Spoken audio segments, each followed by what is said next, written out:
how I'm thinking and what I'm thinking, and to keep going through life is like, well, F him. He don't want to text me back. I texted him last Merry Christmas and he didn't text me back. That's how he reacts. Mm-hmm. I don't want to act that way. I want to put it out there. And, we don't have to be father-son. I'm 42 years old.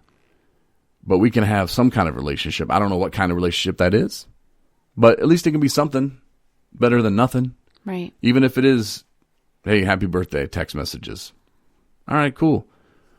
I can at least get it off my chest, and I can move on, and I can close the door. Mm-hmm. I can finally take that shelf and put some other crap up there, right. up in my brain. But it's something that I'm going to do tomorrow. I'm going to write the letter tomorrow and send it out. So yeah, I think that's great. And that's something, something that has been brought up. He's brought it up on the podcast, several times. But in our relationship, like when it came time to, we're talking about how are we going to do our wedding and how, who's all going to be there. And this is before we even figured out that COVID is going to make it impossible to have anything big, which we're grateful for now in hindsight. But when it came down to that, like I never pushed like for him to be like, so are you gonna, and it kind of just, it got brought up in conversation and he's just like, no, I don't think I am going to, invite him, but I'll let him know.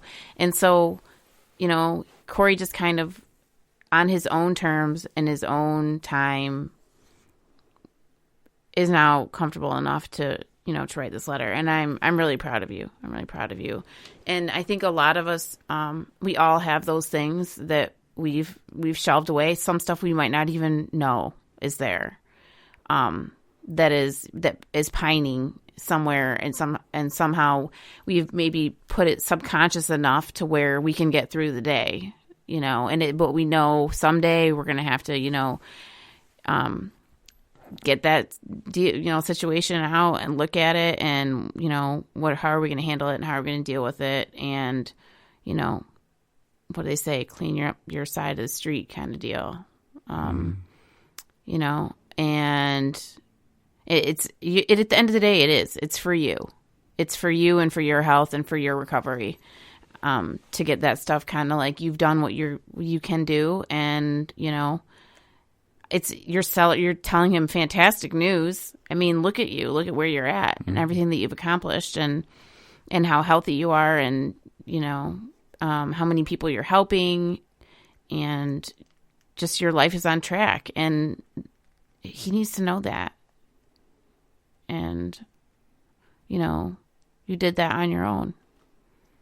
And once I write that letter and send it, I think a lot will be off my chest, off my mind. I think I'll be setting it free almost. Mm-hmm. Or I won't be carrying it around anymore. Like I said, it's not going to be in the shelf anymore. Right. But I couldn't tackle it right when I got out of rehab. Right. It's just something that I was not ready to deal with. And now I'm in a place where I am. Mm-hmm. And my advice, and you're not asking for it because this is a podcast and you just listen to it, but if someone's pressuring you to, hey, well, you got to get that out, the first thing, you don't have to do anything. But just be careful because some things can stay up there. Yeah. Like you said, Martin, some things you don't even know about. And that was kind of one of the things I didn't really understand until I started really thinking about it. And the hurt was there, and always seeking approval, always wanting his, attention or, just recognition and never getting it. Mm-hmm. And my stepfather's awesome. Great guy. Yeah. Amazing. He was at the wedding. He witnessed for me, but I mean, we never had that kind of connection that my father did. And the thing about my father too, and I was talking to you about it earlier, is when he is just around me, it's just him and I. Say we're just going to go to the store. I like hanging out with him. Cool guy. My stepmom enters the picture and he changes. He's a different guy. Mm-hmm. And I remember when I was younger, I was thinking to myself, I don't ever want to marry a woman. I don't want to be in that kind of relationship where I just can't be myself all the time. Mm-hmm. Like that's just too much work. And he just didn't seem happy either. But when he was with me, it was fun and games and we just laugh and it was a good time. I don't know. It's really weird, hard to explain. Mm-hmm. But I don't know. That's his life, man. I'm not living that. I'm just trying to write a letter. Right. Just trying to make myself feel better, and that's all I can do with the situation. But I'm going to write it, though. I'm going to write it tomorrow. I think I said I was going to write it before, but I didn't actually set a date. That's okay. Now is when it's supposed to happen. It's the holidays, too, so. Mm-hmm. Yeah. It'll be good. I think so. It'll be good. For sure. And something else I was going to mention too. Yeah. I was going to bring this up. If you need a recovery coach, get one. Mm-hmm.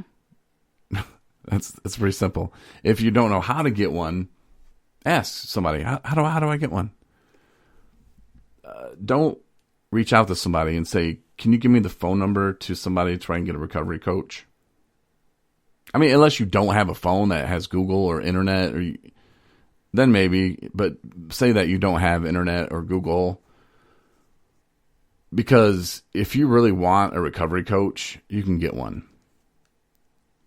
You can play a game and try to be like, well, nobody's doing it for me. Unless you're 12 years old, which you should probably contact somebody else, because this is an adult podcast about addiction. But do it your damn self. You know, there's a time where you have to just say, you know what, I'm tired of playing games. Yeah. You know, when you're laying there detoxing from alcohol, you probably don't want to call a recovery coach. You probably can't call a recovery coach. Right. I get it. But, you know, you get 2 months, 3 months, 6 months, a year under your belt. You can figure out how to call a recovery coach if you really wanted one. Well, and that's the thing I was going to say is if you can't take the initiative to figure out what number to call to get one, then you're probably not going to utilize the recovery coach for what they're meant to be. Right. And they will know, and your recovery coach will recognize that as well. Not saying don't give it a shot, for sure. I mean, they'll bring stuff up to you that you don't even realize that you need to think about and how to approach things and things they can help you with. Give that whole idea a shot. I think recovery coaches are amazing. But there's a lot of work that they have to do. A lot of work. When they have a client, when they get somebody that they're coaching, there's a lot of work that goes into a lot of paperwork. Mm-hmm. So don't waste anybody's time. And you're already wasting somebody's time by going, oh, can I get the phone number? Because no, if you want it, go get it. Mm-hmm. You know, if you're trying to play games with people, I don't know. You can play games you want. You can do whatever you want, I guess. But don't be surprised if you are playing games and somebody like me comes along and tells you, do it your damn self. Right. Because that's what I would tell somebody. Yeah. You know, if they want a recommendation like, hey, you know, I heard Families Against Narcotics, I heard that they could hook me up with a recovery coach. I'll say absolutely, they sure can. There's a link on our website, 217recovery.com, if you want to hit them up and ask them. You can get their phone number right from there as well. There you go. Mm-hmm. You know, so those are different kind of questions than, oh, just do it for me. And then, you know, right. Those people drive me nuts. And I'm not saying that they're bad people for doing that, but there's a game being played. Mm-hmm. And there's a difference between playing games and not being there mentally enough to go get what you want. Right. So, anyway, that was my rant for the night. Thanks, guys. Appreciate you listening. We'll be back Tuesday, though.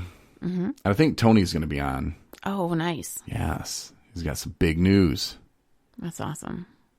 Well, he better now because I just teased it. So, right. All right, Tony will be on, and hopefully you'll be able to sit in. And I got to figure out that microphone situation if we do have 3 people in here. Oh, well, we have other microphones, but yeah. So make sure it's not echoey. But we'll figure it out. All right, thanks, George, for letting me beat you really bad in fantasy football. Appreciate it. Tony Pollard, you were amazing. That was a nice snag at the very last minute and placed him in right at the last second. So I love fantasy football. It's almost over, though. I know. I'm going to be sad. Seasonal depression. Oh, jeez. It's real. It's real. Thanks for listening. 217recovery.com is our website. Get the app. We're in both all the Play stores and Apple stores, stuff like that. But appreciate you listening. Thanks a lot. Read our blogs, 217recovery.com or on the app. Night, everybody. See ya.